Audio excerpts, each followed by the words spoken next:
ذكراهم فاعلم أنه لا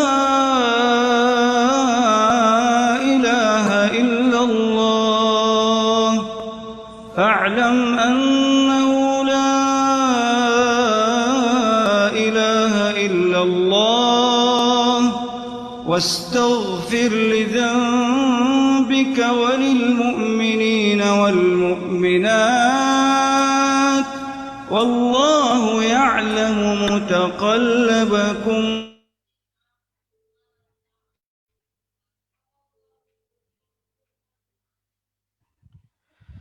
Bismillahirrahmanirrahim. Assalamualaikum warahmatullahi wabarakatuh. Waalaikumsalam warahmatullahi wabarakatuh. Alhamdulillahilladzi anzala as-sakinata fi qulubil mu'minin liyazdadu imanan ma'a imanihim. Allahumma salli wa sallim wa barik ala nabiyyina wa habibina Muhammadin wa ala alihi wa ashabihi wa man tabi'ahum bi ihsanin ila yaumiddin.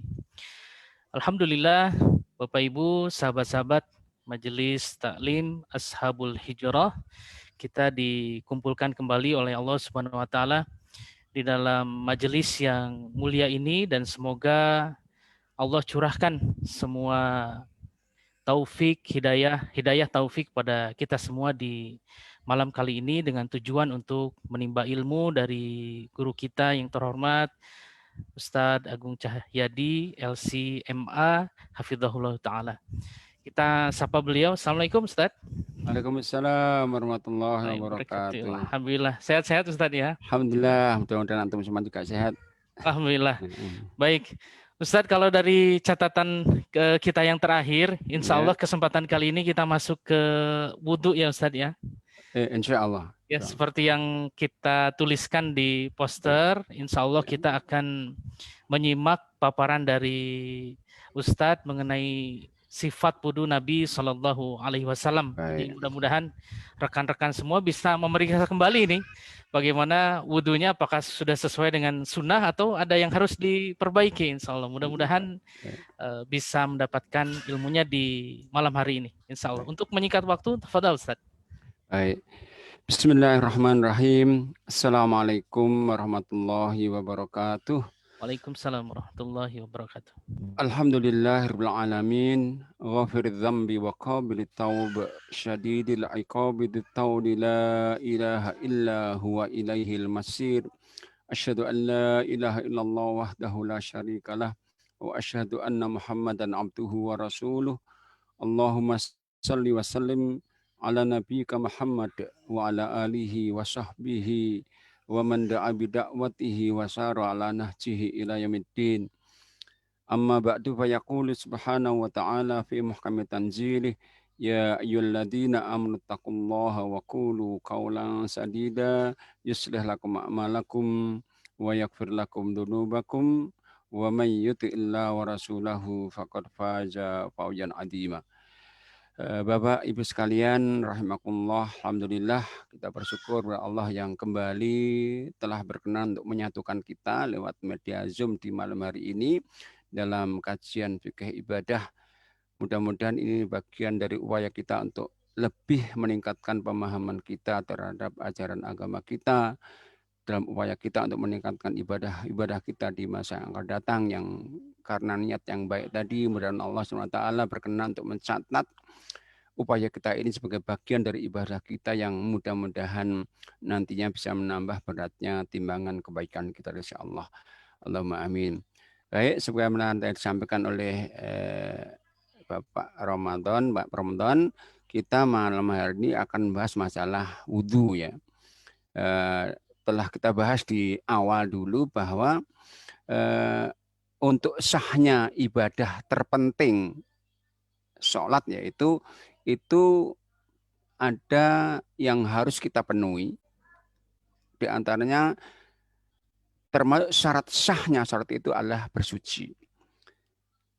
Karena itu dalam semua fikih-fikih yang kita baca atau kita kenal, kita temui, semua fikih madhab apa saja, maka semuanya akan diawali dari bab bersuci ini karena dia penentu keabsahan dari ibadah berikutnya. Nah, kita secara umum digambarkan diperintahkan untuk bersuci dari dua hal. Pertama, suci dari najis, yaitu kotoran yang terjangkau oleh indera kita yang harus kita hindarkan dari pakaian kita, badan kita, tempat sholat kita. Pastikan itu nggak ada sebelum kita sholat. Kesalahan kita bersuci ini akan salah sholat kita. Yang kedua, kita suruh bersuci dari hadas. Hadas itu adalah kondisi yang melingkupi seorang muslimah yang di kondisi itu nggak mungkin sholatnya menjadi benar sampai bersuci. Nah, hadas itu ada dua macam. Hadas kecil dan hadas besar. Hadas kecil caranya dengan wudhu, hadas besar caranya dengan mandi. Bila wudhu dan mandi tidak bisa kita lakukan karena halangan syar'i, nggak ada air atau nggak mungkin air, maka wudhu dan mandi ini digantikan dengan tayamum. Ya, tayamum itu sebagai alternatif pengganti wudhu dan mandi saat kita tidak bisa wudhu atau mandi. Nah, kita akan bahas pertama ini adalah bersuci dari hasil yang namanya wudhu. Nah, wudhu sebagai sarana untuk menghilangkan hadas kecil ini dasarnya sangat kuat. Qur'annya jelas itu disebutkan, ada ayat wudhu disebutkan, ya surat 5 ayat 6. Ketika Allah memanggil kita orang beriman, ya ayyuhalladzina amanu idza qumtum ila sholati faghsilu wujuhakum wa aydiyakum ilal marafiqi wamsahu bi ru'usikum wa arjulakum ilal ka'bain. Ini ayat wudhu yang di ayat ini secara global Allah jelaskan tentang wudhu yang sah.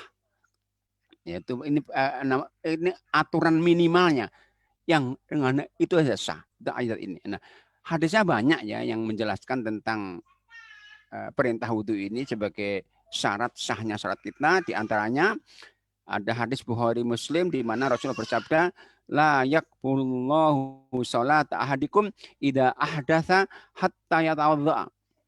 Allah tidak akan menerima sholat seseorang di antara kalian ketika berhadas sampai dia berwudu. Kemudian ada ijma ya. Ijma itu kesepakatan ulama kita yang fungsi ijma itu menyelamatkan hukum. Karena apa? Kalau nggak ada ijma, bisa jadi suatu saat nanti akan orang yang memahami ayat Allah itu bukan perintah wajib, ini sunnah saja kok perintah ini. Nah, ijma itu mengaman hukum. Bahwa dengan ada ijma berarti nggak ada perbedaan ulama bahwa wudhu itu sebuah kewajiban. Nah, sebagai kewajiban yang mesti harus dilakukan saat kita mau sholat, ini ada fadilah yang sangat banyak sekali. Sangat banyak bahkan. Di antaranya dia merupakan bagian daripada iman sendiri atau huru satrul iman. Yang kedua, dia sarana bersuci dari hadas. Dia sarana menghapus dosa. Dosa kecil tentunya ini. Banyak hadis ini disebutkan, ini saya sebutkan di diktat itu ada hadis riwayat Muslim, misalnya Nabi mengatakan secara jelas, idza tawaddo al-abdu al-muslimu fa ghassala wajhahu kharaja min wajhihi kullu khati'atin nadra ilaiha ma'a qatratil ma.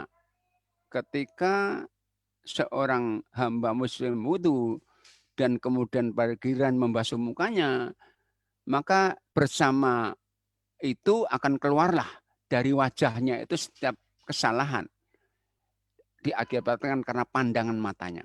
Kita sebagai manusia hampir mustahil ya bisa menjaga pandangan kita utuh, mesti ada hal-hal yang mungkin tergelincir. Nah, kita akan terhapus dengan membasuh muka saat wudu. Berikutnya sama, fa idza ghassala yadayhi kharajat min yadayhi kullu khati'atin kana yabtu syayatahu maqtal ma. Ketika kemudian dia membasuh kedua tangannya, akan keluarlah dari kedua tangannya itu setiap kesalahan-kesalahan akibat kesalahan tangannya bersama tetesan air. Dan demikian selanjutnya. Nah, ada hadis Muslim yang lain dikatakan, hadis dari Utsman ini Nabi mengatakan begini, man tawa doa hakada. Siapa wudhu seperti wudhuku ini, Nabi mencontohkan wudhuku saat itu, kemudian ghufira lahu ma taqaddam, maka akan terhapuslah dosa-dosanya yang dikerjakan sebelumnya. Wa kana masyuhu ila masjidi nafiatan, dan langkahnya untuk menuju masjid sebagai tambahan pahala baginya. Nah, ini berikutnya ada hadis lain. Ini berikutnya hadis ini justru menjelaskan bukan saja menghapus dosa, tapi dia mengangkat derajat. Bahkan diderajakan dengan jihad oleh Nabi. Dalam sebuah hadis Nabi mengatakan kepada sahabatnya begini, ala adullukum ala ma yamhullahu bil khotoya wa yarfa'u bidarajat. Tidak mau kalian kalau aku tunjukkan tentang perbuatan-perbuatan yang dengannya Allah akan menghapus dosa-dosa dan mengangkat derajat kalian. Maka sahabat harus merespon, bala ya Rasul, tentu kami mau ya Rasulullah. Maka Nabi menjelaskan 3 amal. Ini semua amal sederhana nih, tapi ternyata fadilahnya besar. Apa pertama? Isbahul wudu'i alal makarim. Wudu dengan sempurna pada saat menghadapi kesulitan, saat stres, saat sumpek, saat marah, saat ini wudu-wudu seperti ini kalau sempurna bisa menghapus dosa dan mengangkat derajat. Yang kedua, kathratul khuta ilal masjid, memperbanyak langkah menuju ke masjid. Dan ketiga, intiharus sholah, menunggu sholat salat itikaf. Nabi menjelaskan tentang 3 amal itu fadilahnya. Fadalikumur ribatu, fadalikumur ribatu, fadalikumur ribat. 3 amal itu nilainya sama dengan ribat. Ribat itu berjaga di medan perang. Hadisnya Muslim dan yang lainnya. Dan banyak lagi hadis yang lain. Ada hadis yang lain di antaranya hadis sahih. Nabi pernah mengatakan pada sahabatnya Bilal ya, dengan mengatakan, ya Bilal, kata Nabi, bacakan hadisnya, haditsni bi arja amalin amil tahu bil Islam. Coba ceritakan kepada aku, amal apa yang sangat engkau harapkan mendatangkan pahala untukmu yang engkau kerjakan dalam Islam ini.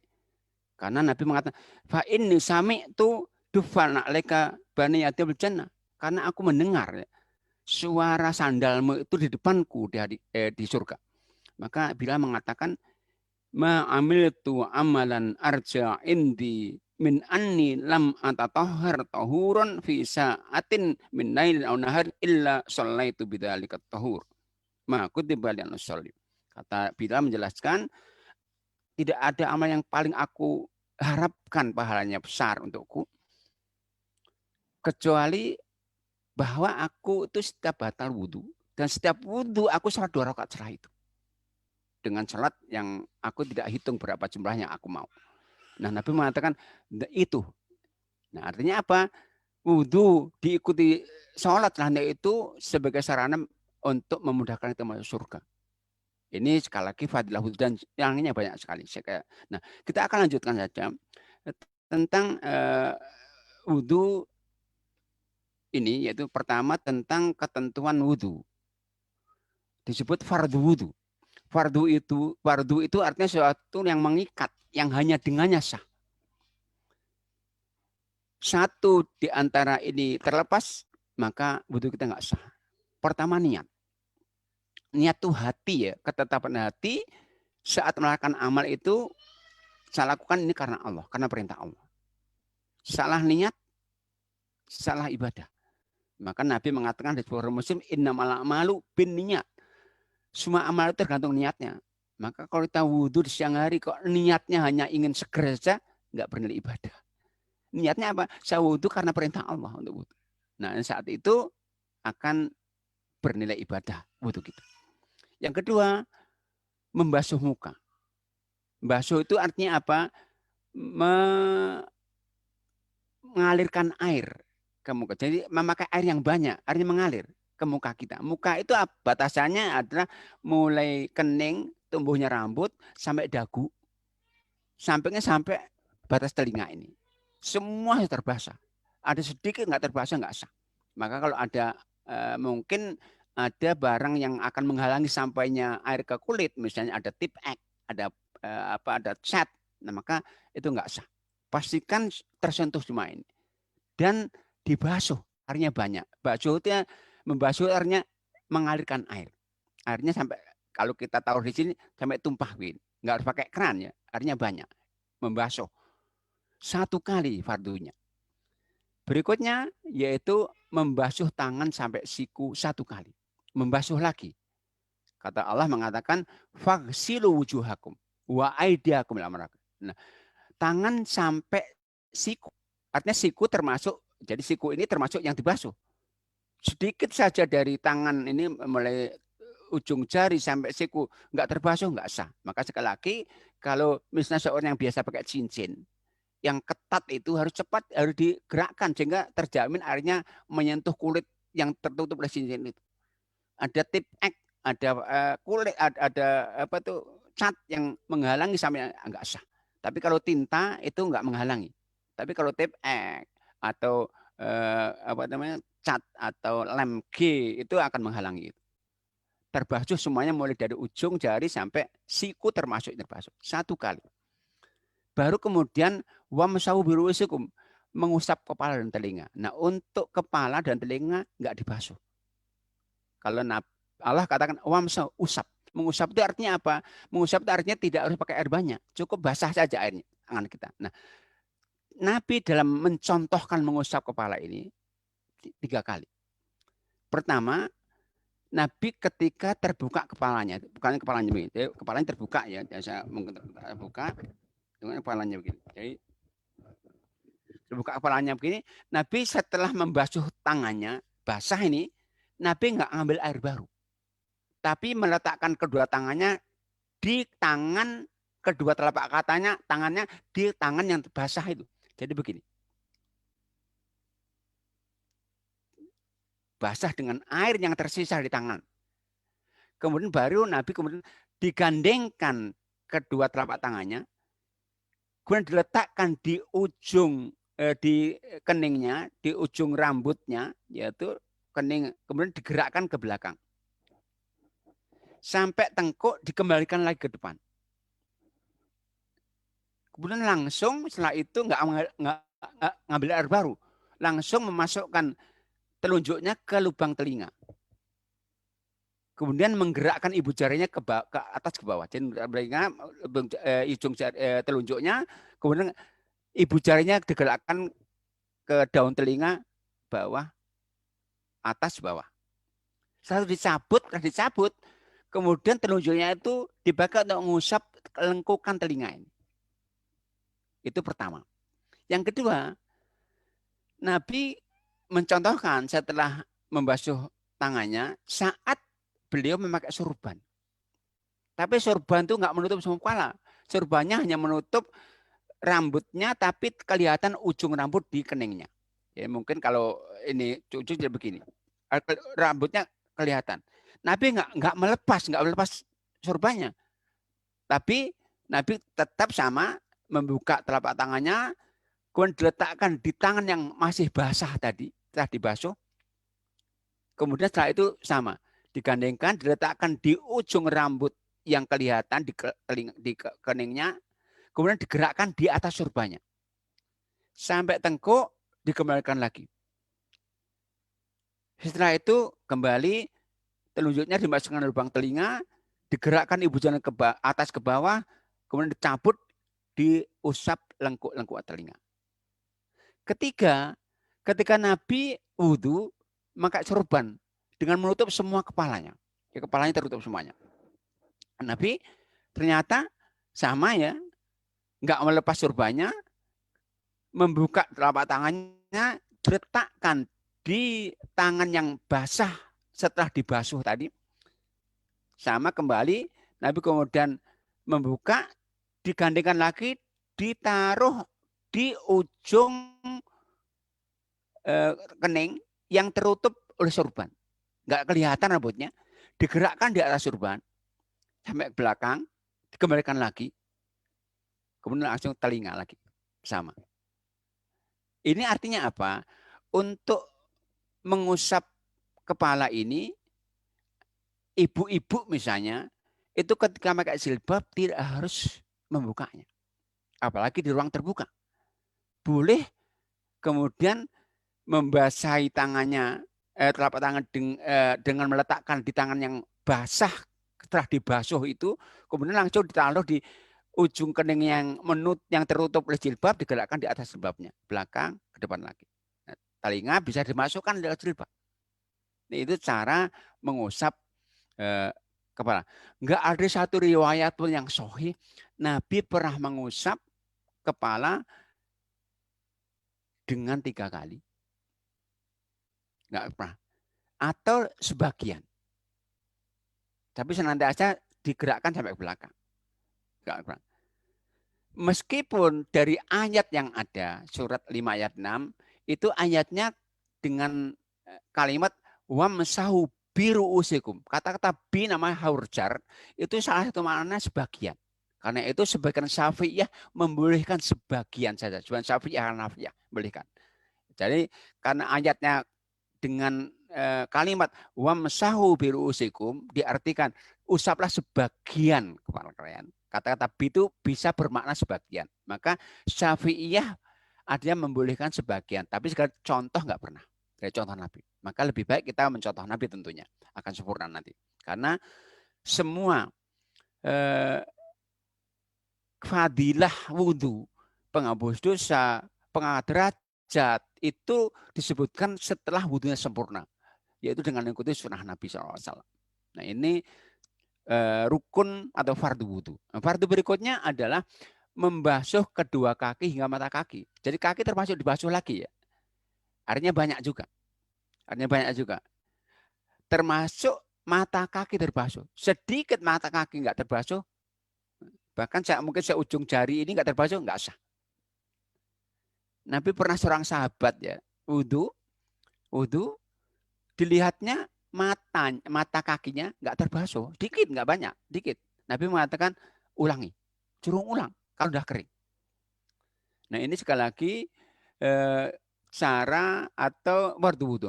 Fardu berikutnya adalah tertib, artinya berurutan ya, mulai dari wajah, tangan, kepala, nggak boleh dibolak-balik.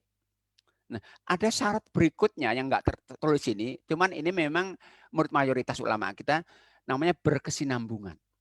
Artinya nggak boleh ada jeda antara membasuh satu, membasuh yang lain. Nah, jadi, jeda ini yang karenanya nggak sah sampai batasnya kering. Jadi kita membasuh muka kita, kalau kita jeda sampai kering, baru kemudian membasuh tangan nggak sah. Jadi nggak sampai kalau ada jeda sementara ngomong sebentar sama teman sampai kemudian membasuh anggota berikutnya tapi nggak masih basah itu nggak apa-apa. Sampai kering nggak sah. Itu kata-kata berkesinambungan menurut mayoritas ulama ini. Ini fardu wudhu, ketentuan minimal yang hanya dengannya sah. Nah berikutnya ada ketentuan ideal, sunnah. Wudhu akan sempurna yang mendatangkan pahala besar tadi sesuai dengan hadis tadi, penghapus dosa, pengangkat derajat, termasuk sama dengan jihad tadi, yaitu ketika kita ikut sunnah-sunnah Nabi. Apa sunnahnya? Pertama, membaca basmalah sebelum kita mulai wudhu. Karena itu, kalau mungkin kita nggak punya tempat wudhu di luar ya, wudhu harus di kamar kecil misalnya, maka basmalahnya dibaca sebelum masuk kamar kecil. Itu mewakili nanti. Karena kamar kecil kita nggak boleh baca basmalah. Bismillah masuk kamar kecil baru nanti wudhu akan mewakili doa wudhu sebagai sunnah. Nah, Nabi mengatakan la wudhu'a liman lam yadhkurismallah alaih. Nggak sempurna wudhu seorang yang dalam wudhunya dia nggak menyebut nama Allah. Bismillah. Nggak harus Bismillahirrahmanirrahim ya, Bismillah saja cukup. Bismillahirrahmanirrahim juga sempurna. Yang kedua memakai siwak. Artinya siwak itu saya tahukan siwak itu ya itu dahan arok ya. Nah, seperti ini dahannya. Dan arok itu begini. Nah ini dahan ini nggak ada banyak dijual ya. Banyak dijual di Surabaya, di Ampel banyak ini. Kalau di orang umroh banyak, beberapa tempat banyak ini. Ini sunnah Nabi yang Nabi sangat suka berulang-ulang untuk mengulangi pada segala posisi. Mau wudhu, mau tidur, habis tidur, mau sholat, cuma pakai. Sampai Nabi mengatakan begini, asyiwaku madharatun fami mardotun robbi. Maka siwak itu bisa membersihkan mulut dan akan dia membuat Allah ridho. Untuk wudhu khusus Nabi mengatakan laula an asyukka ala ummati la martuhum bisiwaki anda kulli wudhuin. Kalau saja aku tidak memberatkan umatku, pasti akan memperintahkan mereka untuk pakai siwak pada setiap mau berwudhu. Nah, siwak ini kalau nggak ada bisa diwakili dengan yang lain ya. Tapi ini siwak memang nggak dari sisi keistimewaan nggak bisa dipakai yang lain karena ini punya kelebihan yang luar biasa ya. Jadi kalau bapak ibu punya dahan atau apa saja lah, ibu sentuhkan gigi setelah disikat gigi itu masih bau. Jari saja lah, ibu sikat gigi pakai pasta gigi, kok disentuhkan jari kita bau. Tapi kalau siwak nggak sikat gigi 3 hari pun dipakai gini nggak akan bau. Itu kelebihan siwak yang Nabi suka makainya. Bahkan Nabi sebelum wafat itu sakit keras, ada yang menengoknya Abdullah bin Umar bawa siwak dipinjamnya untuk bersiwak. Nah itu sunnah yang kedua. Sunnah ketiga adalah mencuci telapak tangan 3 kali. Telapak tangan 3 kali ya dengan menyela-nyela jari. Kemudian berikutnya yang keempat kelima ini itu Nabi dengan 1 kali sekali. Tapi boleh, kalau teknis boleh ya, tapi sekali contoh Nabi 1 kali. Jadi untuk berkumur dan istinsak namanya, masukkan menghirup air ke hidung, itu Nabi hanya memakai 1 telapak tangan. Jadi mengambil 1 telapak tangan, langsung kemudian dimasukkan ke mulut dan dihirup ke hidung. Jadi begini, ambil, guna. Nah, dikeluarkannya pakai tangan kiri. Ini 3 kali. Jadi berkumur, tamat mud namanya, dan kemudian istinsak memasukkan air ke dalam hidung. Itu dilakukan 3 kali. Nah, itu sunnah yang ke-5. 4 ke-5 jadi 1 kalau bisa ya. Sunnahnya begitu. Tapi kalau sendiri sini nggak masalah juga. Yang ke-6 adalah menyela-nyela jenggot bagi yang punya jenggot. Jadi pada saat membasuh muka ya, membasuh muka dengan celah jenggot begini. Muka. Kata Nabi, itu berikutnya adalah yang ke-6 ya, yang ke-7 menyala-nyala jari-jari. Jadi saat kita membasuh jari, jadi kalau kita membasuh tangan kita, terbasuh sudah cukup ya. Tapi sebenarnya dengan menyala-nyala begini.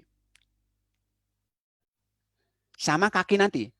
Kalau Nabi untuk menyala kaki, Nabi biasa pakai kelingking kiri di sela-sela jari-jari kakinya.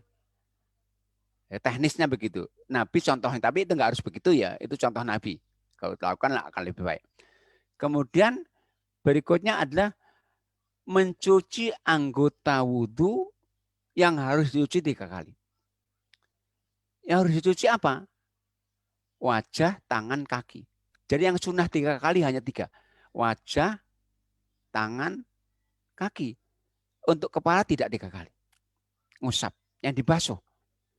Nah, 3 kali ini batas maksimal. Nggak boleh lebih dari itu. Jadi Nabi pernah mencontohkan ya wudhu 1 kali pernah, 2 kali pernah, 3 kali pernah. Setelah 3 kali Nabi mengatakan begini, hadzal wudhu faman zada faqad asa'a wa dzalama wa ta'ada. Wudhu yang sempurna itu 3 kali. Yang lebih dari itu maka itu Nabi mengatakan asa berbuat buruk. Tak ada melampaui batas. Dzalama, zalim. Sehingga apa? Lebih 3 kali justru haram, dosa. Maksimal 3 kali saja. Membasuh muka, wajah, dan kaki. Kemudian yang ke-9 ya, mendahulukan yang kanan. Anggota yang terdiri 2, kaki, tangan, kanan dulu 3 kali, kiri 3 kali, kaki 3 kali, kanan, kiri 3 kali. Kemudian ini yang tentang 11 ini ada perbedaan. Kalau Imam Syafi'i sesuai dengan ayatnya ini sunnah saja mengusap telinga itu. Tapi mayoritas tidak. Karena apa? Ada hadis begini.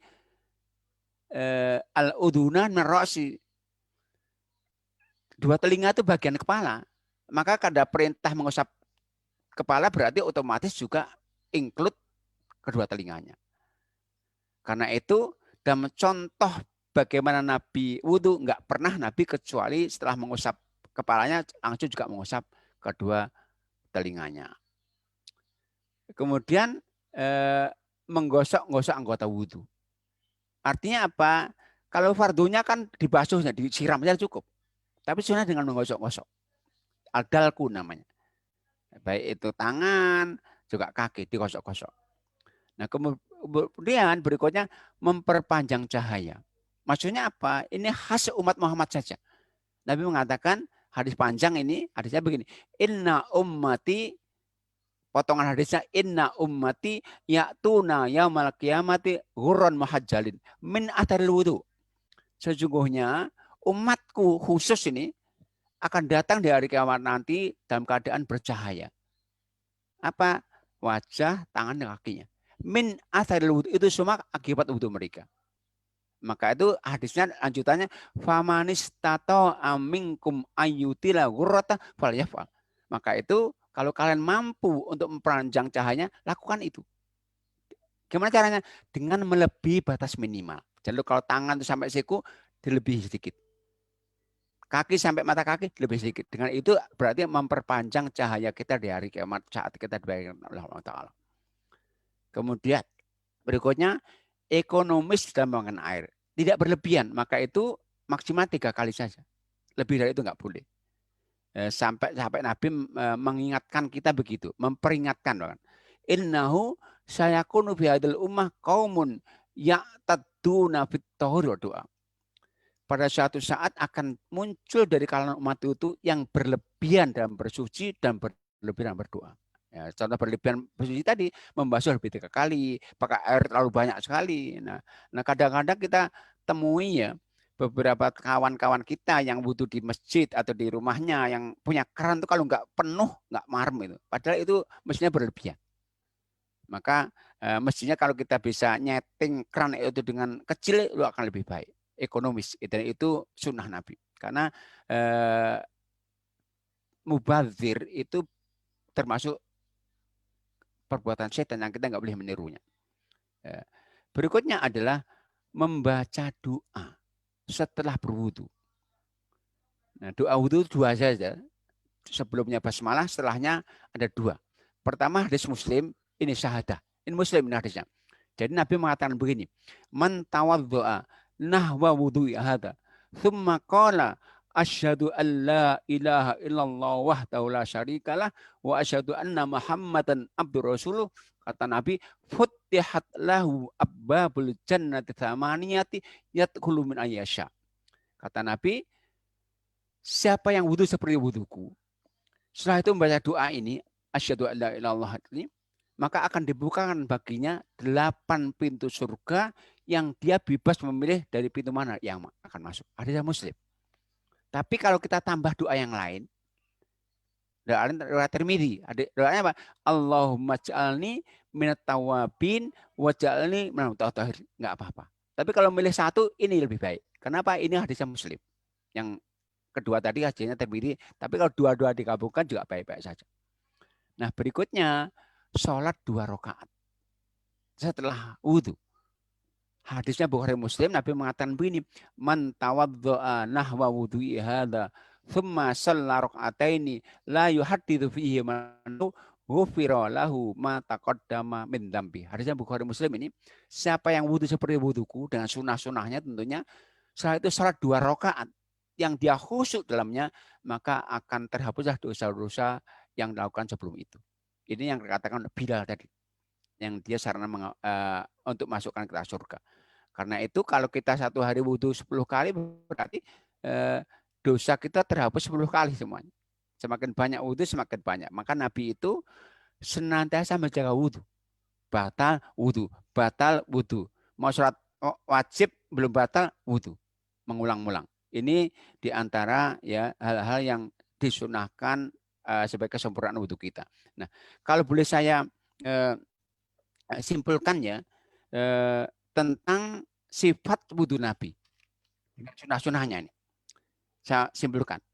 Pertama, niat pastikan dalam hati.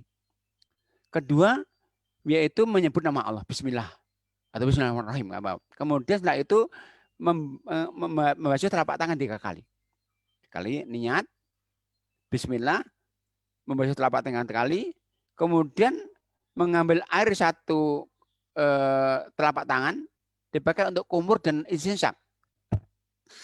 Dihirup, kemudian dikeluarkan lewat dengan kaki 3 kali. Setelah itu kemudian membasuh muka 3 kali sunahnya. 3 kali. Membasuh muka dengan dikosok-kosok ya. Basuh muka, kosok-kosok 3 kali sunahnya. Setelah itu membasuh tangan 3 kali. Mulai kanan dulu. 3 kali dikosok-kosok dengan sela-sela jari. Kemudian 3 kali kado kiri 3 kali. Setelah itu kita menempukkan telapak tangan ke tangan untuk mengusap kepala dan telinga. Jadi ini kalau kita gerakkan ke belakang, kembalikan ke depan, kemudian masukkan telunjuk ke telinga, kita gerakkan ibu jari kanan atas bawah, kemudian kita cabut, kita usapkan ke sela-sela lekukan telinga. Setelah itu yaitu membasuh kaki ya sampai 3 kali ya, 3 kali ya, 3 kali. Setelah itu baru kemudian doa dengan menyela-nyela jari tentunya. Itu diantara sifat wudhu Nabi SAW. Nah itu batas sempurnanya wudhu.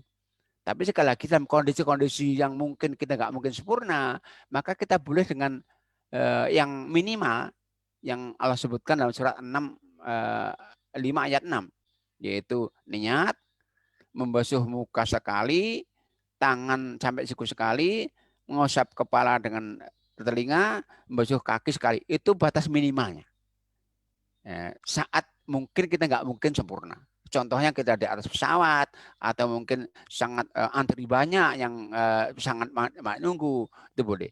Bahkan saya katakan kita boleh kalau dalam kondisi-kondisi nggak mungkin pakai air banyak, kita pakai ini spray ini, semprotan. Tapi pastikan nggak saluran semprot.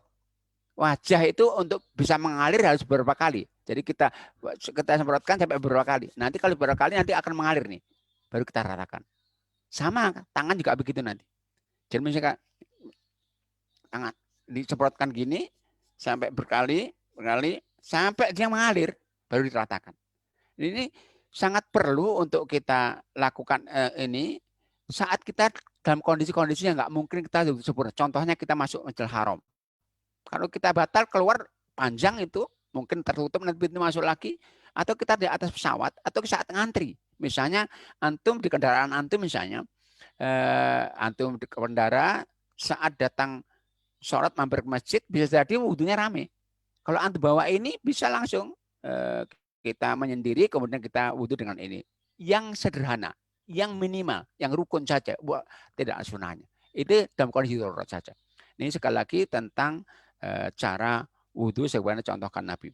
Nah kita akan lanjutkan ya, atau kita lanjutkan dulu ya. Baik, lanjutkan yang membatalkan wudhu. Nah, yang disepakati hanya 2. Sepakat ini, 2 yang sepakati. Yang lainnya berbeda. Apa yang disepakati? Pertama, yaitu keluarnya segala benda dari 2 jalan, kubur dan dubur.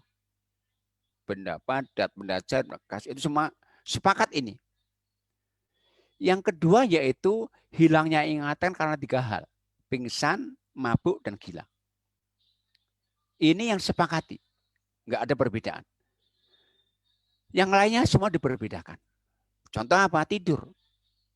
Tidur itu batal nggak? Ada perbedaan. Bahkan saya katakan semua hadis yang menjelaskan tidur batal wudhu, semua hadisnya lemah. Yang sahih yang enggak batal. Dan banyak itu. Contohnya ini saya contohkan ini. Jadi Nabi itu kalau sholat maghrib kan pulang setelah itu. Cuma Nabi kalau isaknya kadang-kadang sering diperlamban. Nah sahabat tuh nggak pulang pada maghrib. Nah dalam menunggu isya ini sahabat banyak tertidur sampai suara dengkur mereka terdengar. Dibangunkan Nabi datang tanpa wudhu lagi. Berarti tidur ini. Nah cuman ini ada perbedaannya. Jadi kalau Imam Syafi'i mengatakan tidur yang nggak batal itu ketika tidur dengan posisi yang memungkinkan tertahan angin, duduk. Kalau Imam Ahmad nggak ada dasar itu, nggak ada penjelasan itu. Segala tidur nggak batal Imam Ahmad, muridnya Imam Syafi'i. Imam Malik mengambil jalan tengah. Tidur yang batal itu tidur yang sangat lelap sekali, nggak ingat apa-apa. Dibangunkan, dipanggil nggak ingat, itu udah berarti batal. Karena nggak terjamin dia keluar angin. Nih ini perbedaan pendapat ulama tentang tidur batal atau tidak. Yang kedua menyentuh kelamin tanpa pembatas. Ini ada 2 hadis ya yang sama-sama perawinya sama ini. Imam Khamsah betulnya, Imam Ahmad, Abu Dawud, Tirmidzi, Nasai dan Ibnu Majah. Ini hadisnya sama. Yang satu mengatakan batal, hadisnya yang tulis itu man massa dzakarahu falyatawaddo. Siapapun yang menyentuh kelaminnya maka hendaknya wudu, berarti batal. Tapi hadis yang lain perawinya sama. Cuman hadisnya ada sahabat bertanya tentang gimana dengan yang menyentuh kelamin. Nabi menjawab apa? Ma huwa illa bid'atun minka. Kelamin itu kan bagian dari tubuhmu saja. Artinya sebelum menyentuh tubuh lain nggak batal, berarti menyentuh kelamin juga nggak batal juga. Ini perbedaannya karena ada hadis yang seakan-akan bertentangan. Nah, cuman Imam Malik sekali lagi mengambil jalan tengah. Yang batal itu kalau menyentuh dibarengi dengan syahwat. Itu pendapat Imam Malik, mengambil tengah dari perbedaan pendapat itu. Nah, berikutnya yang juga diperselisihkan adalah keluarnya darah bukan dari tempat yang biasa keluar, bukan darah haid, darah nifas ya. Seperti mimisen, terluka. Batal enggak, ini perbedaan. Imam Syafi'i batal. Imam Malik beda, Imam Ahmad enggak batal. Kenapa? Karena sahabat saat perang dulu biasa kok, saat perang sholat dalam keadaan lukanya mengalir darah. Bahkan dikatakan karena Umaru yusalli wa ya tak budaman. Umar itu sholat darahnya mengalir. Berarti nggak batal. Kalau batal berarti kan harus batalkan sholat nanti ya. Nah itu perbedaan tentang itu. Sama juga perbedaan apakah muntah juga batal atau tidak. Itu perbedaan persis seperti perbedaan dalam darah tadi. Berikutnya adalah tertawa terbahak-bahak. Ini ada hadis teman doif ini hadisnya. Hadisnya begini. Man takoh koha fal yu'idis sholata wal wudu jami'an. Siapa yang tertawa terbahak-bahak wajib dia membatalkan mengulangi wudunya dan sholat. Tapi hadisnya doif. Tapi insya Allah nggak batal ya. Tapi kalau sholat tentu batal kalau sholat tentunya. Berikutnya adalah makan daging unta. Ini ada hadis sahih begini. Hadis sahih itu ada sahabat tanya, ya Rasulullah, bagaimanakah kalau kita makan daging unta? Nabi mengatakan, tawar wudu kalian. Nah, sahabat tanya lagi, kalau makan daging kambing? Nabi mengatakan, insyitum, terserah kalian. Mau wudu boleh, nggak wudu boleh. Nah, Nabi ketika daging unta, wudulah kalian. Tapi daging kambing terserah kalian. Berarti daging unta batal. Hadisnya sahih ini. Nah, cuman hadis ini menurut mayoritas ulama kita, Imam Ahmad, kalau Ahmad batal. Imam Syafi'i, Imam Ahmad tidak. Hadis ini terhapus hukumnya dengan hadis yang lain. Apa hadisnya? Hadisnya begini. Karena akhirul amro ini min Rasulillah SAW tarkul wudu'i mimma massatin nar. Jadi akhir dari dua perkara dari Nabi itu, Nabi nggak wudu lagi setelah menyentuh, setelah makan daging yang disuruh api. Nah ini menghapus hadis yang mengatakan bahwa makan daging unta itu batal. Berikutnya adalah kalau sunnah jelas ya, kalau batal insya Allah yang lebih kuat nggak batal, tapi sunnah wudu setelah itu tentu. Berikutnya adalah memandikan jenazah.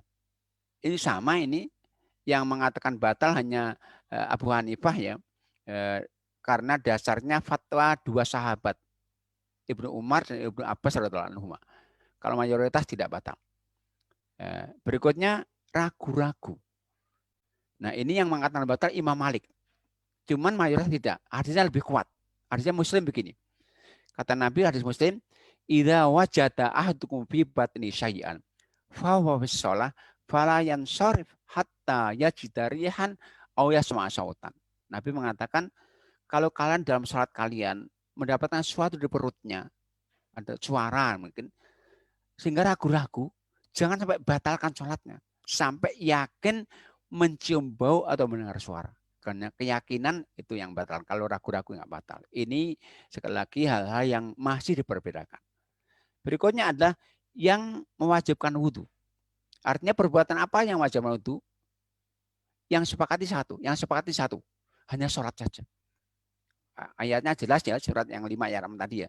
Tapi yang lainnya diperbedakan. Tawaf diperbedakan. Kenapa? Karena begini, hadis tawaf ini memang hadisnya sahih, cuman nggak marfu dia dari Ibnu Abbas dia. Dikatakan at-tawafu sholatun. Tawaf itu adalah sholat. Illa annallaha ahalla bil kalam. Hanya saja Allah bolehkan untuk berbicara. Faman takallama fala yatakallam illa bi khair. Maka itu kalau kan tawaf berbicara yang baik saja. Nah, Imam Syafi'i, Imam Ahmad, Abu Hanifah, Imam Malik mengatakan kalau sholat sama tawaf berarti harus wudu dong tawaf. Karena disamakan. Tapi sebagian ulama tidak. Karena ini saya lebih setuju. Kenapa? Kesamaan tawaf dan sholat kan tidak ibadah. Tapi nggak sama semuanya. Buktinya apa? Boleh berbicara kok. Tawaf berarti boleh juga wudu. Cuma kalau udah sunnah tentu akan lebih baik. Nah sekali lagi ini perbedaan untuk tawaf apakah wajib wudu atau tidak. Tapi kalau wudu tentu akan lebih baik. Tapi yang sepakat hanya satu, hanya tawaf saja. Berikutnya yang juga masih diperbedakan adalah menyentuh mushaf. Apakah juga dia batal wudu, harus wudu atau tidak? Ada perbedaan. Hadisnya juga hadis yang multi tafsir ini. Hadisnya riwayat Daruqutni, Nabi mengatakan begini, la yamassul Qur'ana illa tohirun. Tidak boleh menyentuh Al-Quran kecuali yang suci.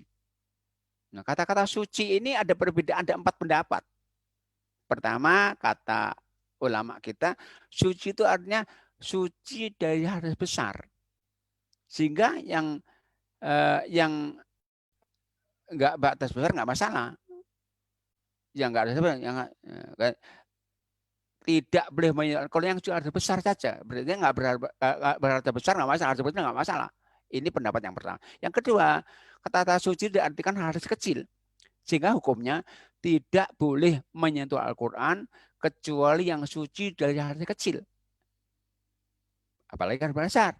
Nah, yang ketiga ada pendapat lain. Suci itu artinya yang di badannya nggak ada najis. Sehingga baik dia hadas besar, hadas kecil, kalau nggak ada najis lagi boleh. Bahkan ada ulama yang mengatakan suci maksudnya mukmin. Dan hadisnya Bukhari Muslim. Hadisnya begini. Nabi mengatakan innal mu'mina la yanjusu. Sesungguhnya orang mukmin enggak najis kok. Berarti suci, berarti boleh menyentuh meskipun enggak wudu, meskipun enggak hadas besar. Nah, ini perbedaan dalam hal itu. Nah, berikutnya yang dianjurkan wudu. Yang karena kita sunnah wudu. Apa itu? Pertama ketika zikir. Dan kita sunnah zikir terus-menerus, berarti sunnahnya kita wudu terus-menerus. Dan Nabi melakukan itu. Yang kedua, ketika mau tidur. Ada hadis Bukhari Muslim Nabi mengatakan, idza ataita majja'aka fatawadda wudu'aka shalah. Kalau engkau mau tidur maka wudulah sebagaimana engkau wudu ketika mau sholat. Nah, itu berikutnya ketika hadas besar, junub, belum sempat mandi, mau melakukan aktivitas, mau makan, mau tidur, sunnahnya wudu dulu. Maka sebenarnya ibu-ibu yang haid itu kalau menjaga wudu baik-baik saja. Karena Nabi itu kalau junub, mau tidur, belum sempat mandi, wudu. Mau makan, belum sempat mandi, wudu. Berikutnya ada memperbarui wudu ketika mau sholat wajib ya, bukan sunnah. Memperbarui wudu ketika mau sholat wajib meskipun belum batal. Mungkin yang dekat ya maghrib isya, sunnahnya wudu. Karena Nabi melakukan itu senantiasa. Nabi diriwayatkan sekali saja nggak wudu ketika mau sholat wajib kalau belum batal saat Fatu Makkah tahun 8 Hijrah. Tapi selebihnya semuanya Nabi memperbarui wudu setiap mau sholat wajib meskipun belum batal. Berikutnya adalah ketika marah, karena marah itu bagian dari api, ya, dari apa itu gangguan setan itu api di terapinya ada wudu. Berikutnya setelah makan daging, sunnahnya wudu. Berikutnya setelah muntah. Intinya kita itu sunnah untuk senantiasa menjaga wudu. Dan itulah yang dicontoh oleh para sahabat dari Nabi SAW. Nah, itu kurang lebih ya tentang wudu. Mungkin sementara kita cukupkan sampai di sini. Monggo kalau ada ingin yang menambahkan, bertanya, waktu kesempatan saya berikan kepada Bapak Ibu sekalian. Monggo. Baik, alhamdulillah. Jazakallah khair, Ustaz. Bapak Ibu silakan untuk di chat saja untuk pertanyaan supaya bisa lebih tertib ya. Seperti itu. Jadi ada pertanyaan yang pertama dari Ibu Yuni, Ustadz. Nggih. Dari Ibu Yuni dari Jogja. Beliau ada 2 pertanyaan. Jadi pertanyaan yang pertama, Ustadz, bagaimana jika wudhu di kamar mandi membaca bismillah dan niatnya tapi dalam hati membacakan bismillah di dalam kamar mandi itu? Ustadz, Iya. bagaimana hukumnya? Ya. Jadi kalau doa itu sunnahnya yaitu dikeraskan. Sunnahnya. Silakan. Maka kalau kita di kamar mandi mau wudhu, maka baca bismillahnya di luar sebelum masuk. Toh ada doa kan sebelum masuk kamar mandi ada doa. Bismillahi Allahumma inni a'udzubika minal khubuthi wal, itu sudah mewakili doa wudhu nanti. Nah, maka tapi kalau lupa misalnya, maka kalau lupa belum sempat kita buka pakaian, kembalilah. Karena apa? Doa itu yaitu penjaga kita dari gangguan setan, dan tempat kamar kecil itu tempat setan. Maka sekali lagi itu kalau lupa. Tapi kalau sudah terlanjur nggak apa-apa, di dalam hati saja. Bismillah dalam hati. Jangan sampai dilafadzkan. Karena kan melafadzkan zikir di kamar itu nggak boleh. Nggak masalah itu insya Allah. Ya, baik. Pertanyaan kedua dari beliau, Ustadz. Sebelumnya beliau menyampaikan permohonan maaf juga ini katanya. Jadi jika punya wasir, Ustadz, kadang-kadang ada cairan bening yang keluar. Apakah membatalkan wudhu? Dan jika mengenai pakaian dalam, apakah itu termasuk najis, Ustadz? Iya. Jadi wasir itu kan penyakit ya, penyakit yang akhirnya mengeluarkan cairan, kadang darah, kadang-kadang. Nah itu najis ya, najis. Jadi najis. Maka hendaknya kalau dipastikan itu keluar, hendaknya juga dibersihkan.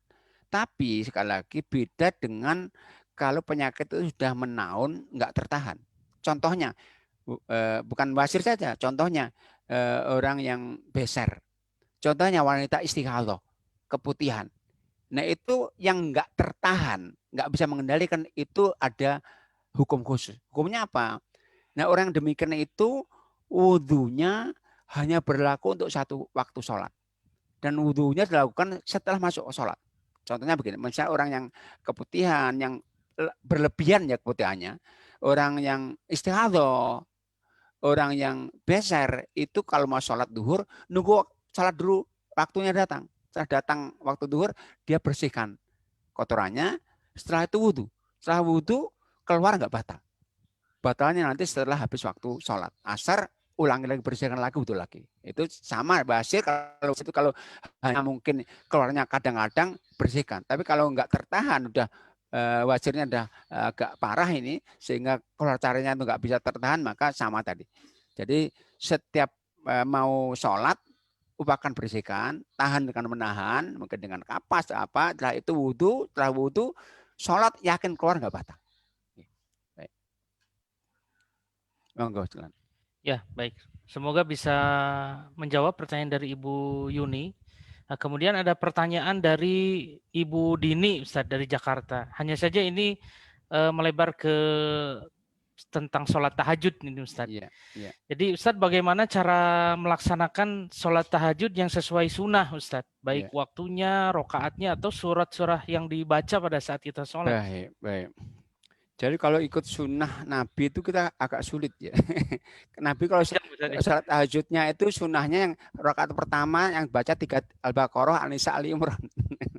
Tapi begini, sholat tahajud itu dikatakan sholat malam, sholatul lail. Itu sholat sunnah terbaik setelah fardu. Nah, itu waktunya panjang, mulai ba'da isya sampai subuh. Itu waktunya. Kita boleh milih. Maka dikatakan Nabi pernah sholat di awal waktu, pernah sholat sampai di akhir waktu.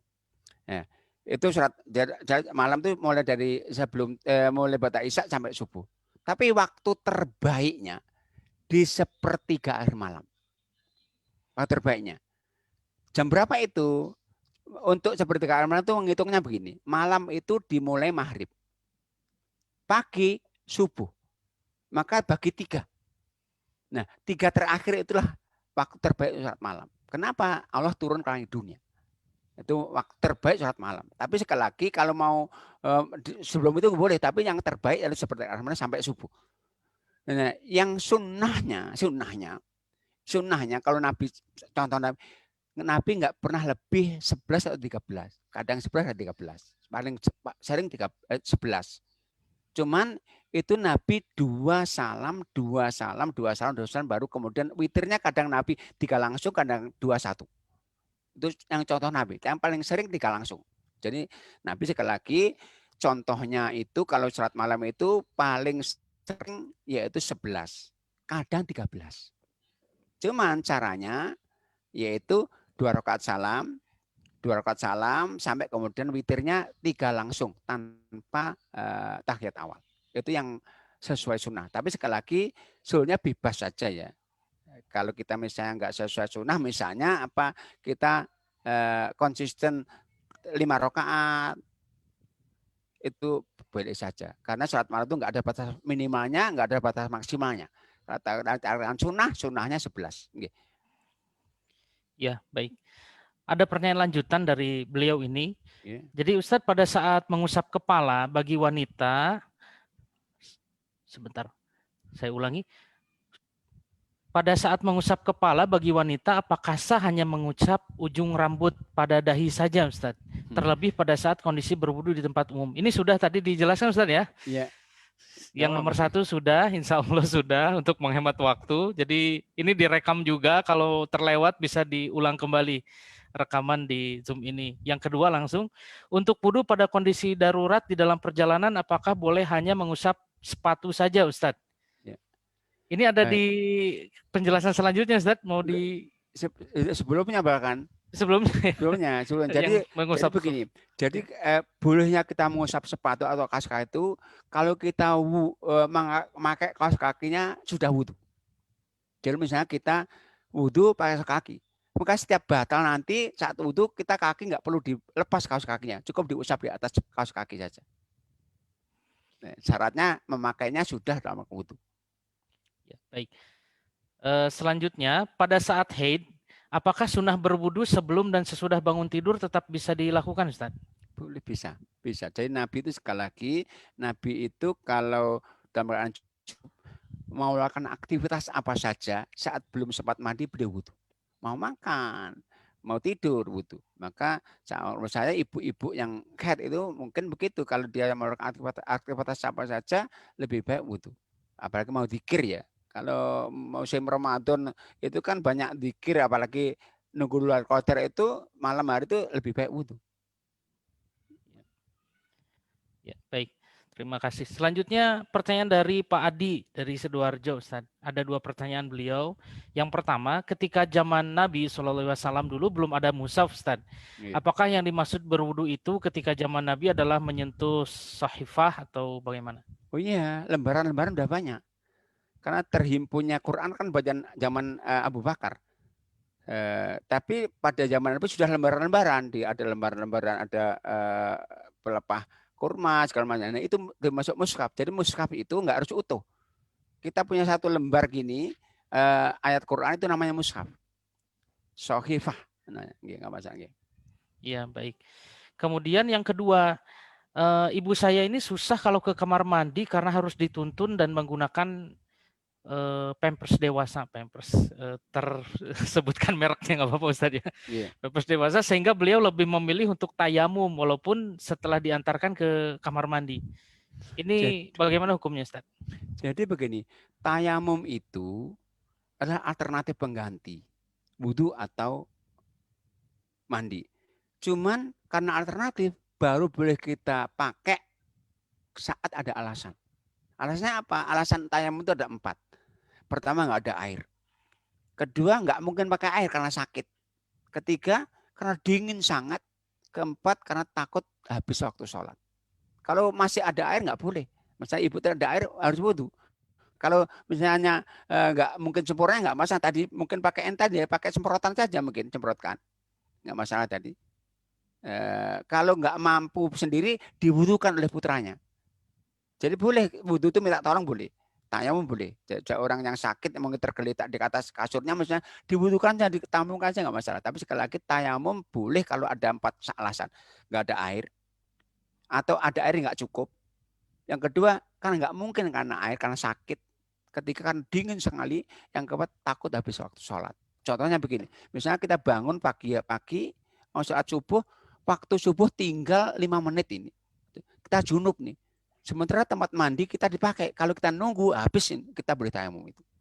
Itu jadi maka itu kalau masih ada air ibu nggak boleh untuk tayamum. Ya, baik, terima kasih Ustadz. Selanjutnya ada pertanyaan lagi dari Ibu Sugiyarti. Assalamualaikum Ustadz. Waalaikumsalam. Jadi beliau ingin menanyakan pada saat mandi junub, mandi besar, apakah sebelum dan sesudahnya harus wudhu dulu Ustadz? Jadi kalau kita ikut tata cara mandi Rasulullah, itu kita bahas jadi Nabi itu kalau mandi diawali dengan membasuh telapak tangan dulu, kemudian membersihkan kelamin, setelah itu wudhu, sempurna wudhunya. Setelah itu baru menyiramkan air ke kepala, kanan, kiri, ke semuanya.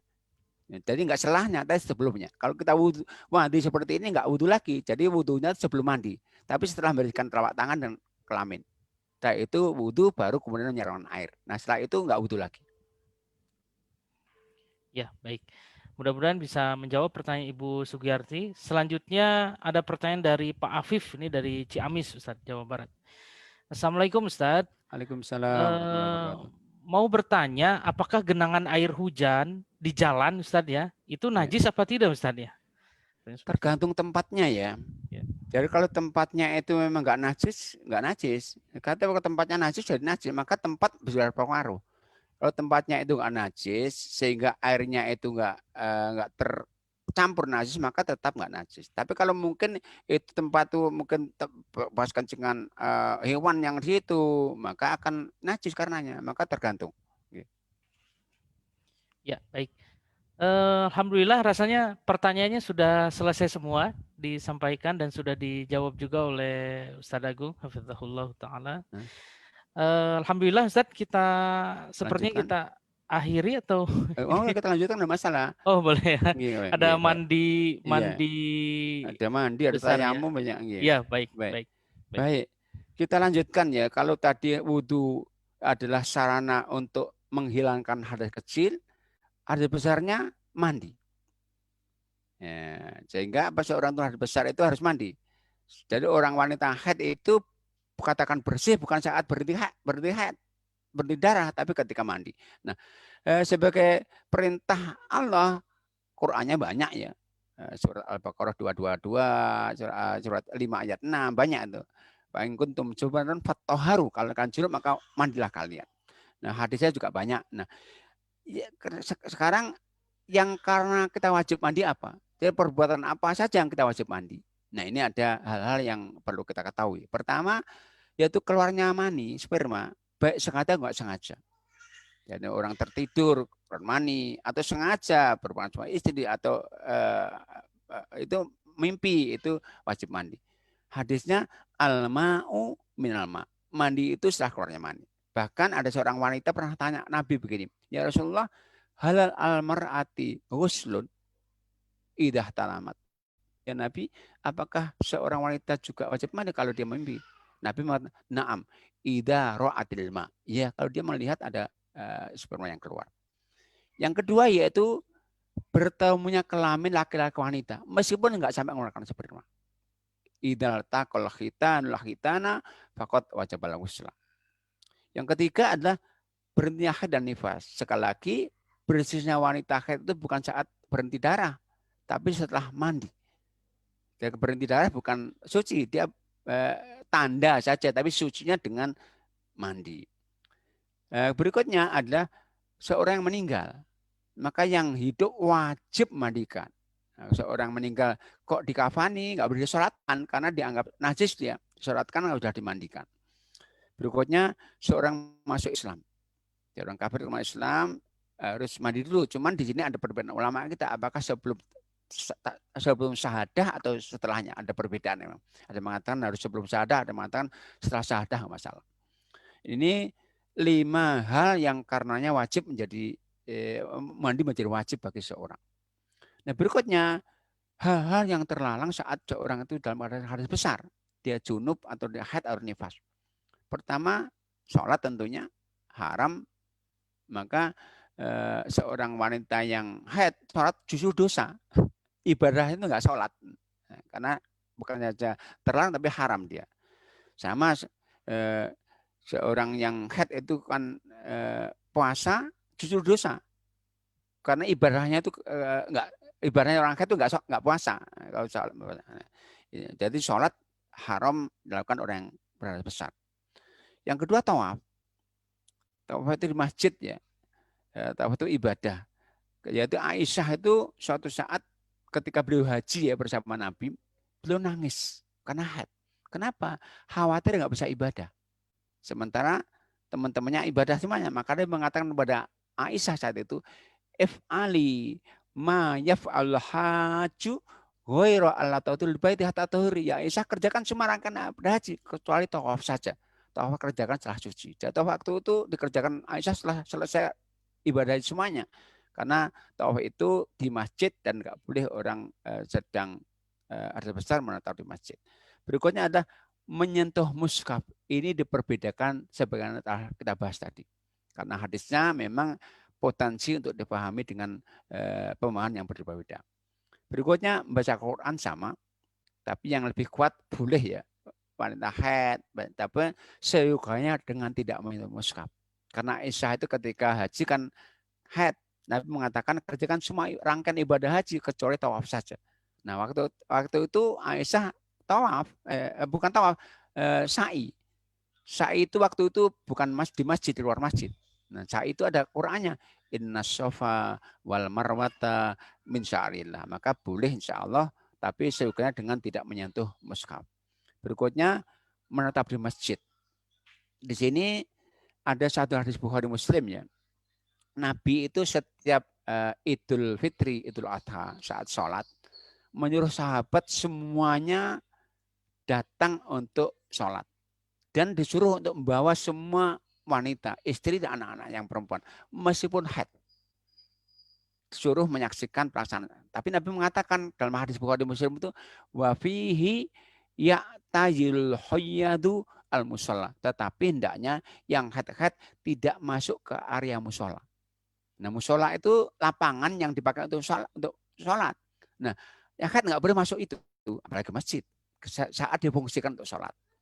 Nah, berikutnya yang juga itu ya hal yang dilarang bagi seorang yang sedang hadas besar, haid atau junub atau nifas.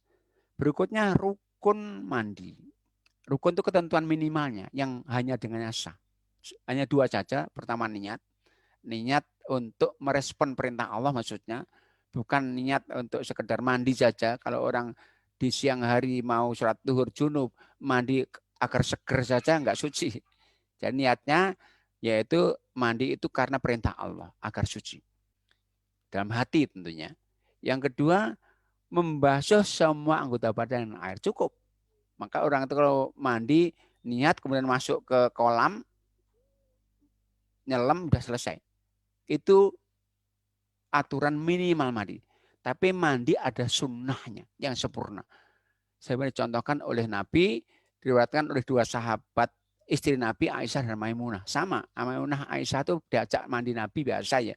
Maka beliau menceritakan tata cara Nabi. Gimana caranya? Pertama, mencuci telapak tangan 3 kali dulu. Setelah itu mencuci kelamin. Setelah itu berwudu. Dan wudunya ini ada 2 cara. Wudunya 2 cara. Cara pertama sempurna. Seperti kita jelaskan tadi. Yang kedua dengan mentakhirkan mencuci kakinya. Jadi wudunya 2 cara. Pertama dengan sempurna. Kedua dengan mentakhirkan mencuci kakinya. Nanti setelah mandi selesai. Itu riwayat yang kedua. Setelah itu baru wudu, baru menyiramkan air. Dimulai dari kepala 3 kali dengan menyala-nyala rambut untuk memastikan sampai ke ujung sampai ke batok kepalanya airnya. Kemudian menyiramkan seluruh badan dimulai dari kanan dengan menggosok-gosoknya. Itu cara mandi yang dicontohkan oleh Nabi Shallallahu Alaihi Wasallam. Berikutnya mandi yang sunnah. Kalau mandi wajib tadi ya, junub, kemudian haid, nifas, berteman kelamin, meninggal, masuk Islam, itu mandi-mandi wajib. Kan mandi-mandi yang sunnah. Pertama mandi Jumat. Ini yang mengatakan wajib satu, hanya Hanafiyah saja, yang lainnya semua sunnah. Ada perintahnya, idza jaa ahdukum ilal jum'ati falyaqtasil. Kalau kalian mau datang ke masjid saat Jumat, maka hendaknya dia mandi. Nah, perintah ini difahami oleh mayoritas sebagai sunnah saja. Kenapa sunnah nggak wajib? Karena sahabat ada pernah nggak mandi dan nggak disuruh ngulang, yaitu Utsman. Ya, Utsman itu pernah nggak mandi karena waktunya nggak sempat, karena beliau kan di pasar kan. Di pasar nggak sempat mandi, langsung ke masjid karena sudah mulai khutbah. Nah, tapi ternyata setelah Umar tahu sebagai khalifah nggak suruh mandi, nggak suruh ngulang, berarti mandi nggak wajib. Ya, sunnah. Yang berikutnya mandi pada 2 hari raya, mau sholat Id, Fitri atau Adha sama. Kemudian mandi setelah memandikan mayat, itu sunnah, nggak wajib ya, tapi sunnahnya mandi. Karena nggak wajib, kan Umar mengatakan begini. Kunna naghsil mayyita wa minna man lam yaktasil wa minna man yaktasil. Kata Umar, kami pernah mandikan jenazah. Nah, di antara kami ada yang setelah itu mandi, ada yang nggak mandi, berarti nggak wajib. Berarti kenapa? Ada yang lainnya nggak mandi. Berikutnya, mandi waktu mau ihram, baik untuk haji atau umroh sama, dan juga melakukan aktivitas ibadah haji, mau misalnya mau apa tuh, mau Arafah, wukuf, juga mandi setelah pingsan, itu sunnah mandi. Nah, itu untuk mandi ya. Nah, berikutnya saya akan jelaskan sekaligus, itu tayamum ya nanti. Tayamum ini sekali lagi dia alternatif pengganti ya, pengganti wudhu atau mandi, tapi saat kita nggak bisa melakukan mandi atau wudhu. Nah, ayatnya 2. An-Nisa 43 dan Al-Maidah ayat 5. Falam tajidu ma'an fatayammamu sha'idan thayyiba wamsahu biwujuhikum wa aydikum. Kalau kalian nggak ada air, disebutkan di sini ada satu alasan, nggak ada air, maka tayamumlah dengan sha'id yang thayyib. Sha'id itu adalah yang muncul di bumi yang bersih, dan usaplah dengan itu wajah dan tangan kalian. Itu perintah tayamum dari Quran di 2 ayat, An-Nisa 43 dan Al-Maidah 5. Nah, berikutnya hadisnya banyak ya. Berikutnya sebab-sebab tayamum. Jadi kalau tayamum itu karena alternatif saja, maka boleh dilakukan kalau ada sebabnya. Kalau nggak ada sebabnya nggak boleh. Ada 4. Ini saya bukan 3 saja, ada 4. Pertama yaitu tidak ada air atau ada air nggak cukup. Jadi suatu saat pernah ya dalam peperangan ini, ketika sholat didirikan, sudah mau mulai didirikan, ada sahabat itu menyendiri, dikatakan Imran bin Husain menyendiri, nggak sholat. Maka Nabi tanya, Malaka, kenapa nggak gabung kamu? Maka sahabat mengatakan, ya Rasul, ajnab tua lama, aku junub Nabi, nggak ada air ini. Maka Nabi mengatakan, alaika biturab, kalau gitu cari debu saja, itu alat bersuci untuk Anda. Berarti nggak ada air, yaitu nggak ada, maka boleh tayamum. Atau ada air tapi nggak cukup, boleh tayamum. Kedua, nggak mungkin pakai air karena sakit. Kalau kita tayamum, kalau kita pakai air justru akan bisa menambah sakit atau memperlambat kesembuhannya. Ada kasus ini, ada kasus begini. Jadi ada rombongan sahabat ini bepergiannya. Tiba-tiba seorang di antara rombongan sahabat itu ada terlempar batu di kepalanya yang mengakibatkan luka sangat parah sekali. Junub ini kebetulan. Maka beliau tanya kepada sahabat-sahabat yang jadi rombongannya, saya junub ini, luka parah begini kepalaku, gimana? Aku boleh tayamum? Enggak, kamu harus mandi, ada air.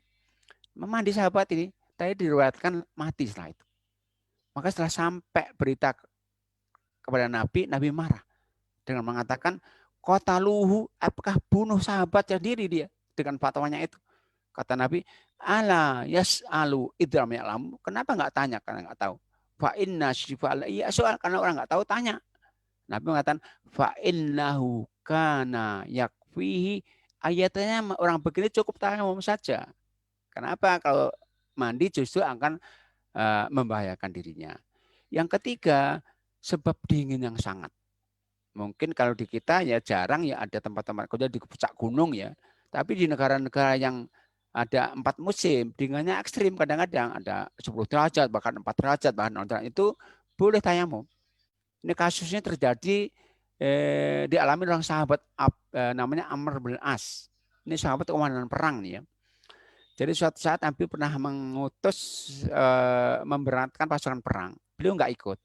Yang komandannya Amr bin As. Musim dingin. Nah, saat di tengah-tengah jalan, waktu sholat datang, Amr bin As, beliau imam tentunya komandan, beliau junub. Beliau nggak berani mandi. Air tayamum. Jadi imam sahabatnya semuanya. Nah sahabat tahu semuanya tapi nggak berani tanya. Tapi setelah pulang dari peperangan, lapor Nabi, ya Rasulullah, shalla bina Amr wa junub. Ya Rasulullah, tadi Amr menjadi imam kita sholat junub, dia nggak mandi. Maka Nabi tanya kepada Amr bin As, ya Amr, as-shallaita bi ashabi wa anta junub, benarkah Anda menjadi imam sholat nggak junub? Kata Amr, benar. Zakartu kalau Allah. Ya Nabi, saat itu aku ingat firman Allah. Surat An-Nisa ayat 29. Apa ayatnya? Wala taqtulu anfusakum innallaha kana bikum rahima. Engkau jangan bunuh diri kalian sendiri. Allah sayang kepada kalian. Nah, kata Amr, ketika aku ingat ayat itu, aku takut ya Nabi kalau aku mandi akan membahayakan diriku. Maka aku tanya mau saja. Nabi tersenyum. Sebagai tanda bolehnya orang tayamum karena dingin. Nah yang keempat ini, yang nggak tulis itu ya tambahan, yaitu mayoritas ini, kan Abu Hanifah, takut habis waktu sholat. Contohnya begini, kita tadi bangun pagi menjelang terbit matahari. Junub. Sementara tempat mandi terpakai ini saudara kita, kalau kita nunggu habis waktu subuh, maka boleh tayamum. Atau contoh begini, kita mungkin di masjid besar sekali, Masjid Akbar di Surabaya misalnya, Jumatan. Dari shop pertama kali, waktu awal, nah ketika rakaat kedua, dia batal. Nah kira-kira kalau wudu, nggak nutut kalau wudu, karena jauh sekali, maka boleh tayamum langsung. Ini 4 sebab yang karenanya kita boleh tayamum. Selain itu nggak boleh. Nah itu tentang sebab-sebab tayamum. Berikutnya, fardu tayamum. Pertama, niat tentunya. Kedua, mengusap muka. Ketiga, mengusap tangan. Keempat, tertib muka baru tangan, nggak boleh dibolak-balik. Kelima, bersenambungan, nggak boleh ada cedera panjang. Kemudian tanah yang dipakai suci. Kemudian setelah masuk waktu sholat. Jadi sekali lagi, kalau salat zuhur, tayamum setelah masuk sholat, nggak boleh sebelumnya. Kenapa? Barangkali ada air. Maka kalau mau zuhur, datang waktu zuhur baru tayamum. Nah, kemudian sunnahnya membaca basmalah, kemudian meniup tanah yang di telapak tangan, kemudian merenggangkan jari-jari. Nah, ini sekarang caranya. Cara tayamum ada 2. Yang pertama, ini yang dipakai oleh Imam Syafi'i, oleh Imam Abu Hanifah, hadisnya Abu Dawud. Gimana caranya? Caranya begini. 2 kali menepuk. Jadi bismillah dulu, kemudian membuka telapak tangannya, nggak renggangkan, menepuk tanah. Tanah, debu, kerikil, pasir, silahkan. Setelah itu ditiup. Setelah itu mengusap wajahnya, rata. Setelah itu menepuk lagi. 2 kali, tiup lagi. Setelah itu diusapkan ke tangan sampai siku, begini, siku. Ini. Jadi atas dulu, balik, bawah, lalu itu yang dipakai oleh Syafi'i. Hadisnya Abu Dawud. Yang kedua ini lebih sahih. Hadisnya Bukhari Muslim, praktek Nabi.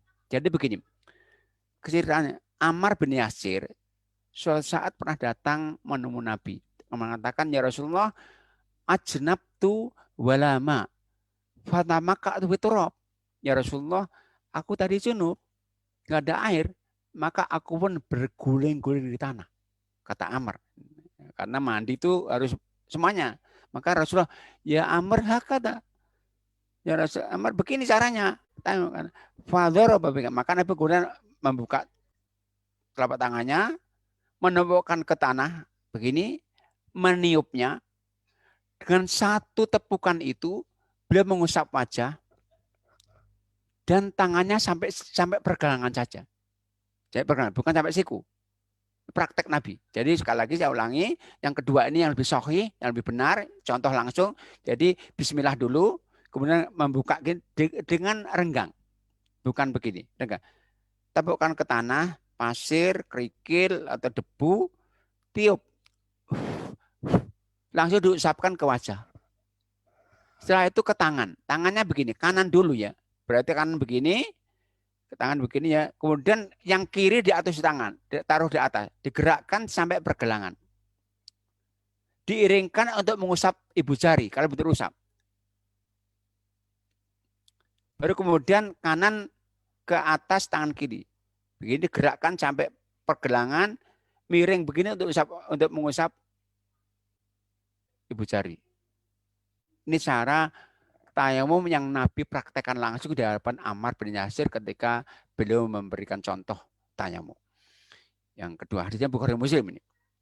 Berikutnya yang membatalkan tayamum. Apa itu?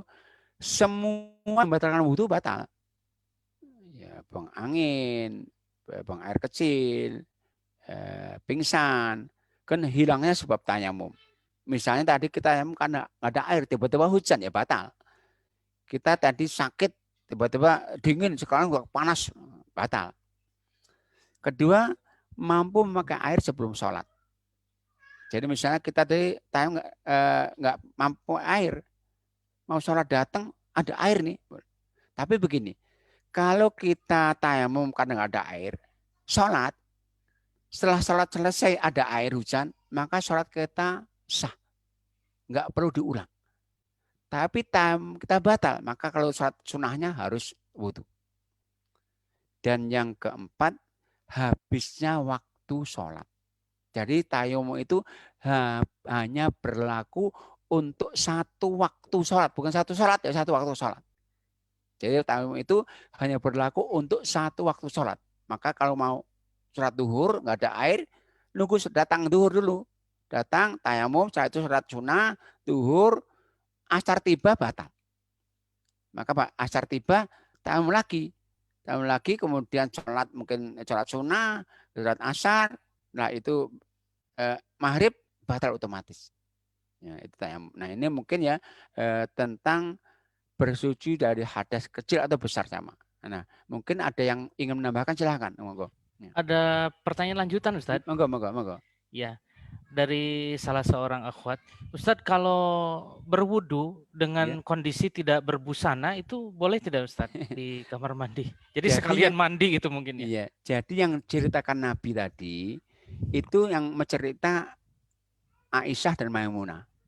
Jadi Aisyah bercerita, Maimunah bercerita sama Nabi itu kalau mandi masuk kamar kecil, kemudian setelah itu melepas pakaian, setelah itu membasuh telapak tangan, membasuh kelamin, wudhu. Kira-kira pakai pakaian enggak?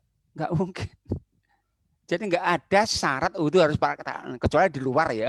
Sekali lagi, enggak ada syarat wudhu harus menutup aurat, enggak ada. Yang aurat hanya ketika kita sholat atau di luar ruangan saja. Enggak, jadi enggak harus. Enggak, boleh. Ya, baik Ustaz. Kemudian ada pertanyaan lanjutan. Ustadz, kita setelah mengambil wudhu nih Ustadz, kemudian kita hanya mencium istri, tidak ada sentuhan, mohon maaf, kesentuhan kelamin, kemudian tidak keluar mani, tetapi menimbulkan sedikit syahwat. Apakah wajib mengganti wudhu atau harus mandi junub Ustadz? Jadi kalau junub enggak ya. Kalau mandi junub enggak, karena enggak keluar sperma kan? Tidak sampai keluar mani. Enggak. Tapi syahwatnya sudah mulai ini. Ini enggak, pokoknya ukurannya keluar sperma. Ya. Atau ketemu dua kelamin. Kalau mencium aja enggak. Enggak. Ya, bahkan kalau menurut mayoritas ulama kita enggak batal mandi wudhu pun enggak batal. Kalau Imam Syafi'i batal tentunya, Imam Malik batal, kayak Imam Ahmad enggak batal. Tapi yang pasti tidak wajib mandi. Ya. Baik, kemudian ada pertanyaan lagi Ustadz. Ada beberapa pertanyaan, mudah-mudahan cukup waktunya. Kemudian pertanyaan lanjutan. Ustadz, batasnya masjid itu sampai mana sebetulnya? Jadi Apakah batas suci atau tempat melepas alas kaki? ya batas melepas alas kaki itu. Jadi yang di sekitar ada kaidahnya, yang di sekitar masjid itu maka terasnya itu termasuk masjid. Maka jualan di teras itu nggak boleh. Tahu di halaman depan sebelum kita lepas sandal itu boleh. Halamannya mungkin, tapi kalau di teras itu termasuk masjid. Nah, kemudian berarti kita melafalkan dosa doa masuk masjid itu pas di mana Ustadz? Ya waktu melepas kaos kaki itu, melepas sandal itu. Ya, di serambi-serambi itu Ya, sudah mulai serambi bisa. Ya, Ustadz, udah bisa. Ya, sudah bisa. Bahkan tahiyatul masjid sudah boleh di serambi. Di serambi masjid ya. Ya. Baik. Jadi kemudian untuk wanita yang sedang haid, apakah boleh masuk masjid Ustadz? Di serambi itu? Jadi menunggu di serambi masjid. Jadi kalau menunggu nggak boleh. Jadi sekali lagi kalau di ruang yang bukan masjid boleh. Mungkin ada kantornya, ada ruang belajar, tapi di serambi itu masuk masjid. Nggak boleh. Kalau lewat saja boleh ya. Jadi kalau lewat saja ayatnya surat 4 ayat 43. Biri sabi keluar lewat. Misalnya seorang wanita mau ikut kajian tapi di ruang belajar nih di atas. Harus di ruang masjid boleh. Tapi kalau menetapnya nggak boleh. Termasuk serambi nggak boleh. Ya, baik. Ini pertanyaan terakhir ya, Bapak Ibu, sudah cukup larut dari akhwat lagi. Assalamualaikum Ustadz. Waalaikumsalam. Ingin bertanya kembali, jika ingin mandi junub dan ternyata kita haid, apakah kita tetap harus mandi junub Ustadz? Ya udah, kalau haid kan nggak harus mandi, masih kan nggak harus mandi, tapi kalau biar seger aja nggak masalah. Tapi bukan membersihkan. Jadi mandi itu kan untuk membersihkan hadas besar ya. Kalau haid nggak harus mandi, tapi kalau sekali membersihkan badan nggak masalah. Nah, maka kalau kita mau junub kemudian tiba-tiba haid ya nggak diteruskan boleh, nggak diteruskan nggak masalah. Ya, Ustadz, pertanyaan terakhir mungkin ya, insya Allah dari ibu-ibu ingin meyakinkan kembali. Kalau sedang haid Ustadz, apakah boleh membaca Al-Quran Ustadz? Insya Allah boleh. Cuman sayoganya dengan tidak menyentuh mushafnya. Kalau seorang wanita nggak boleh baca Quran, nanti kasihan hafidhoh ya. Karena orang hafid itu yang hafal itu kalau nggak diulang 3 hari juga lupa semuanya nanti, banyak lupanya. Maka insya Allah boleh, tapi dengan tidak menyentuh. Kan kalau hafidhoh di pondok-pondok pesantren hafidhoh itu yang kata-kata membaca, cuman bagaimana baca juga, menghafal juga, menambah juga, tapi dengan pakai sarung tangan. Nggak masalah, insya Allah. Baik, alhamdulillah sudah selesai semua pertanyaannya disampaikan oleh Bapak Ibu dan alhamdulillah juga sudah selesai semua dijawab oleh guru kita. Semoga bisa menjawab dan jika ada pertanyaan lanjutan mungkin bisa disampaikan lewat WhatsApp ke saya. Insya Allah nanti disampaikan seperti biasa pada Ustadz Agung. Baik, karena sudah larut Bapak Ibu, kita langsung saja kita tutup majelis kita dengan kita bacakan doa kafaratul majelis. Subhanakallahumma wa bihamdika asyhadu an la ilaha illa anta astaghfiruka wa atubu ilaik. Alhamdulillah, terima kasih Ustadz atas ilmu yang disampaikan. Amin. Jazakallahu khairan.